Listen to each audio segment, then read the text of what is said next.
बिस्मिल्लाहिर्रहमानिर्रहीम। Welcome to learning career channel. Guys, आज का जो हमारा टॉपिक है वो है आयोटिक रिगर्जिटेशन। बेसिकली हमने आयोटिक रिगर्जिटेशन में क्या पढ़ना है कि आयोटिक रिगर्जिटेशन कहते किसे हैं, पहली बात ये। सेकंड बात हमने इसमें डिस्कस करनी है कि ये होती क्यों है। उसके बाद क्या क्लिनिकल फीचर्स हैं या क्या साइन एंड सिम्टम पेशेंट को आते हैं वो हमने डिस्कस करने हैं। और लास्ट पे हमारे पास मैनेजमेंट आती है। ये चीज़ें अगर हमें किसी भी टॉपिक के बारे में पता है तो हम इजीली डायग्नोज कर सकते हैं पेशेंट को, या कोई क्वेश्चन आता है हमें एनएलई यूएसएमएलई में तो हम उसको इजीली हल कर सकते हैं। ठीक है, फर्स्ट ऑफ ऑल अगर मैं बात करूं तो आयोटिक रिगर्जिटेशन की एग्जांपल आती है डायास्टोलिक मरमर में। किस मरमर में आता है ये? डायास्टोलिक मरमर। ठीक है, अब डायास्टोलिक और सिस्टोलिक मरमर का डिफरेंस भी आप लोगों को रिवीजन में बता देता हूँ। पहले मैंने बताया हुआ है प्रीवियस लेक्चर में। जो साउंड हमें S2 के बाद सुनाई देना, जो मरमर यानी कि जो मरमर हमें S2 के बाद सुनाई दे उसे हम डायसिस्टोलिक मरमर कहते हैं। तो ये हमारे पास होता है आफ्टर S2। ठीक है, तो ये गाइस आप लोगों को पता होना चाहिए। सिस्टोलिक और डायसिस्टोलिक। सिस्टोलिक में जो पीछे हमने डिजीज़ पढ़ी हैं, जैसे कि हमने VSD पढ़ा है, वेंट्रिकल सेप्टल डिफेक्ट, उसमें जो मरमर हमें सुनाई देता है वो सिस्टोलिक मरमर होता है, लेकिन ये डायस्टोलिक मरमर है। ठीक है, ये आपको पता होना चाहिए। अब आयोटिक रिगर्जिटेशन के वर्ड से हमें इसकी डेफिनेशन का अंदाज़ा हो जाना चाहिए। आयोटिक का मतलब होता है वाल, यानी कि हमारे हार्ट में, हार्ट की स्टडी कर रहे हैं, मरमर हमें हार्ट में सुनाई देता है, तो आयोटिक का मतलब होता है वाल। तो मतलब ये एक आयोटिक वाल्व है। रिगर्जिटेट मतलब बैकवर्ड फ्लो।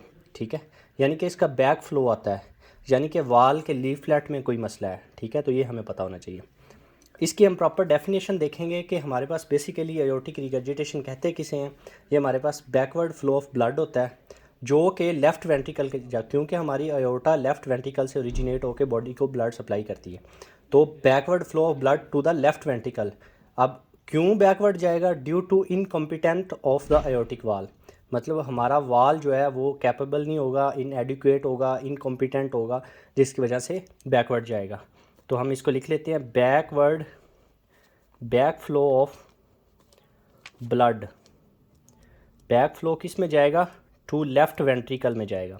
लेफ़्ट वेंट्रिकल में जाएगा क्यों? Due two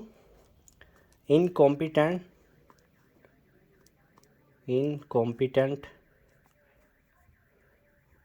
of aortic wall. ठीक है, तो ये आपको पता होना चाहिए। अगर हम नॉर्मल हार्ट का स्ट्रक्चर देखें तो हमारे पास कुछ यूं करके आता है, जिसमें हमारे पास 4 चैम्बर होते हैं। राइट वेंट्रिकल का काम होता है, यहाँ से पल्मोनरी ट्रंक ओरिजिनेट होता है जो लंग को ब्लड सप्लाई करता है। लेफ्ट वेंट्रिकल से अयोटा, यहाँ पे अयोटिक वाल होता है। बेसिकली अयोटिक वाल का हमें स्ट्रक्चर भी थोड़ा सा आइडिया होना चाहिए। इसके अयोटिक वाल में 3 कस्प्ड होती हैं। ठीक है, 3 कस्प्ड। अब ये 3 कस्प्ड जानना हमें क्यों ज़रूरी है ये मैं आगे बताऊँगा आप लोगों को। ठीक है, तो 3 कस्प्ड वाल होता है। ठीक है, जब इसके लीफलेट में मसला आएगा तो ब्लड लीक बैक होना शुरू हो जाएगा, जो कि लेफ़्ट वेंट्रिकल में आ जाएगा। ठीक है, ये आपको पता होना चाहिए। अब क्वेश्चन आता है कि इनकम्पिटेंस ऑफ वाल क्यों होती है, वाई। ये क्वेश्चन बहुत इंपॉर्टेंट है, ये आपको पता होना चाहिए। हमारी बॉडी में वाल में कोई भी स्क्लेरोसिस, कैल्सिफिकेशन या थिकनिंग हो जाएगी ना, उसकी वजह से वाल क्या हो जाएगा? हार्ड हो जाएंगे, लीफलेट हार्ड हो जाएंगे, टाइट हो जाएंगे, और लीफलेट में मसला आएगा और लीफलेट लीक करना शुरू कर देंगे, और जिसकी वजह से ब्लड लीक करेगा, और due to backward flow of blood हमारे पास लेफ़्ट वेंट्रिकल में आ जाएगा। तो ये हमें पूरा मैकेनिज़्म पता होना चाहिए। हमारे वॉल में स्क्लेरोसिस की वजह से जो है ना मसला बना, स्क्लेरोसिस की वजह से ये जो लीफलेट हैं ये हार्ड हो गए हैं। इनमें स्क्लेरोसिस जब हो जाएगी ये हार्ड हो जाएंगे, ये प्रॉपर अपना फंक्शन परफॉर्म नहीं कर पाएंगे। जब स्क्लेरोसिस होगी तो हमारे पास हार्डनिंग ऑफ वॉल हो जाएगी, हार्डनिंग ऑफ लीफलेट हो जाएगी। ठीक है, जब हार्डनिंग ऑफ लीफलेट हो जाएगी तो वाल इनएडिक्वेट फंक्शन हो जाएगा, वाल का इनएडिक्वेट हो जाएगा आयोटिक वाल। जब आयोटिक वाल इनएडिक्वेट हो जाएगा तो हमारे पास क्या आएगा? बैक फ्लो आएगा। तो बैक फ्लो आएगा किस में? Left ventricle to left ventricle. जब बैक फ्लो लेफ़्ट वेंट्रिकल में आएगा तो जारी बात है लेफ़्ट वेंट्रिकल में वॉल्यूम इंक्रीज़ हो जाएगा। ये बहुत कंसेप्ट वाली चीज़ है, increase volume in left ventricle. जब वॉल्यूम इंक्रीज़ हो जाएगा तो हमारे पास उस स्ट्रक्चर को डाइलेटेशन मिलेगी, जिसको हम कहते हैं हाइपरट्रॉफी। ठीक है, तो हाइपरट्रॉफी हो जाएगी, लेफ़्ट वेंट्रिकल हाइपरट्रॉफी।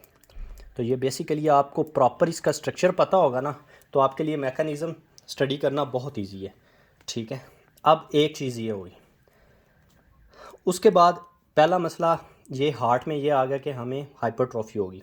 सेकंड मसला, जो अयोटा है वो ब्लड सप्लाई कर रहा है हमारी बॉडी को यहाँ पे, ठीक है, बॉडी को सप्लाई कर रहा है। जब बॉडी को इनएडुकेट या प्रॉपर सप्लाई नहीं मिलेगी तो उससे हमें क्या मसला आएगा, उससे हमें CCF हो जाएगा। ये दो क्लिनिकल पॉइंट है, ये आपने याद रखना है।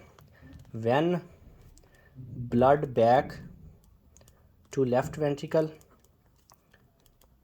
तो क्या होगा, हमारे पास प्रॉपर सप्लाई नहीं हो पाएगी, प्रॉपर सप्लाई इनएडिक्वेट हो जाएगी, यानी कि डिस्टर्ब हो जाएगी, इनएडिक्वेट, इसका मतलब ये है। तो आपको सिंपल वर्ड नहीं यूज़ करनी है, आपको मेडिकल टर्मिनोलॉजी यूज़ करनी है यहाँ पे। सप्लाई इनएडिक्वेट टू बॉडी, जब ये होगा तो क्या मसला आएगा हमारे पास, CCF mean congestive cardiac failure हो जाएगा पेशेंट को। तो ये आपको पता होना चाहिए, ये बहुत इंपॉर्टेंट पॉइंट है, कंजस्टिव कार्डियक फेलियर। ये दो पॉइंट अगर आपको पता है अयोर्टिक रिगर्जिटेशन में कोई भी क्वेश्चन आता है तो आप सॉल्व कर सकते हैं, ठीक है। नंबर ये हो गया। उसके बाद हमें पता होना चाहिए कि भाई अयोर्टिक रिगर्जिटेशन होगी, समझ आ गई भी होगी, इस तरीके होती है, लेकिन ये होती क्यों है, काजिज़ क्या है इसकी। तो काजिज़ को इसको याद करने का बहुत ही आसान तरीका है, उसमें हमारे पास फार्मूला एक बियर, जिसे हम कहते हैं बियर, बर्दाश्त करना कोई चीज़, बियर हमने लिख लेना है। बी से हमारे पास अगर बाई कस्प्ड अयोर्टिक वाल्व होगा, मैंने बताया ऊपर इसकी 3 कस्प्ड होती हैं, अगर इसमें 2 कस्प्ड होंगी ना तो फिर भी ब्लड बैकवर्ड फ्लो लीक करेगा, तो बाई कस्प्ड अयोर्टिक वाल्व होगा। अगर हमारे पास बाई कस्प्ड अयोर्टिक वाल्व होगा देन हमें ये मसला आएगा। नंबर 2 पे ई से क्या बनेगा हमारे पास, एंडोकार्डाइटिस, जिसको एंडोकार्डाइटिस है जिस पेशेंट को, उसको ये मसला आएगा, ठीक है। उसकी हिस्ट्री में एंडोकार्डाइटिस हो जिस पेशेंट की, तो आपने इसका लाजमी सोचना है। उसके बाद अगर हम बात करें ए की, अयोर्टिक रूट की डायलिटेशन हो जाएगी, यानी कि जो अयोर्टिक रूट है उसकी डायलिटेशन हो जाएगी, ये भी एक काज है, ठीक है। ये काज आपको फिंगर टिप्स पे होनी चाहिए। बियर के नाम से जो है फार्मूला आपने याद रखना है और काजिज़ को आगे प्रोनाउंसिएट कर लेना है। आर से जिस पेशेंट को रोमैटिक फीवर है उस पेशेंट को भी ये डिजीज़ हो सकती है, रोमैटिक फीवर, ठीक है। ये 4 काजिज़ अगर आपको पता है तो कोई वो इशू नहीं है। अब CCF हमारे पास आता है क्योंकि हमारे पास CCF इसलिए होता है कि हमारी जो बॉडी की कार्डियक आउटपुट है वो भी इनएडिक्वेट हो जाए। जब हमारी बॉडी को सप्लाई नहीं मिलेगी तो वो हमें कार्डियक आउटपुट नहीं देगी, तो वो भी इनएडिक्वेट हो जाएगी, ठीक है। सेकंड नंबर पे हमें इसके कुछ क्लिनिकल फीचर्स पता होने चाहिए कि हम इसको कैसे रिकॉग्नाइज़ करेंगे, यार इसको ये मसला आ रहा है, ठीक है। फर्स्ट ऑफ ऑल हमें डिस्पनिया हो जाएगा, डिस्पनिया, जब बॉडी को प्रॉपर ऑक्सीजन ही नहीं मिलेगी तो डिस्पनिया होगा, ठीक है। और पेशेंट को एक्सरसाइज इंटॉलरेंस होगी, ये बहुत इंपॉर्टेंट पॉइंट है। एक्सरसाइज इंटॉलरेंस जिन पेशेंट में हो उन्हें क्या मसला हो सकता है, एओर्टिक रिगर्जिटेशन हो सकता है, ठीक है। उसके बाद हमारे पास हम पल्स पे लगा के प्रेशर चेक करेंगे तो वाइड पल्स प्रेशर होगा, ठीक है, वाइड पल्स प्रेशर, ठीक है। तो ये आपने याद रखने हैं 2-4 पॉइंट। एक दो और पॉइंट बताता हूँ। अंजाइनल पेशेंट होगी, अंजाइनल पेन होगी पेशेंट को, जाहिर बात है जब आपको कार्डियोमेगाली या हाइपरट्रॉफी नज़र आएगी हार्ट की तो अंजाइनल पेन तो होगी। उसके बाद नेक्स्ट पॉइंट है हमारे पास जो आपने याद रखना है, वो है वाटर हैमर पल्स। ये बहुत इंपॉर्टेंट मार्क है, वाटर हैमर पल्स किस में होती है, एओर्टिक रिगर्जिटेशन में, ये आपने याद रखना है। अब इसका मतलब क्या है ये भी आपको पता होना चाहिए।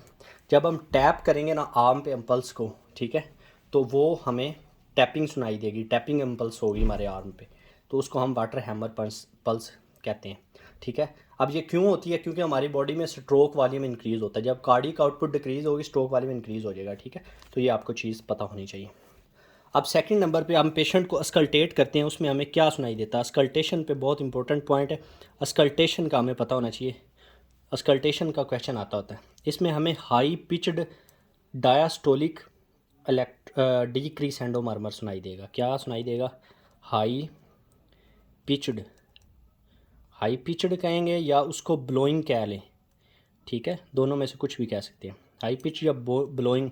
ये हमारे पास डायास्टोलिक मर्मर सुनाई देता है ना, इसमें डायास्टोलिक डिक्रीसेंडो मर्मर होगा, डिक्रीसेंडो मर्मर होगा, ठीक है।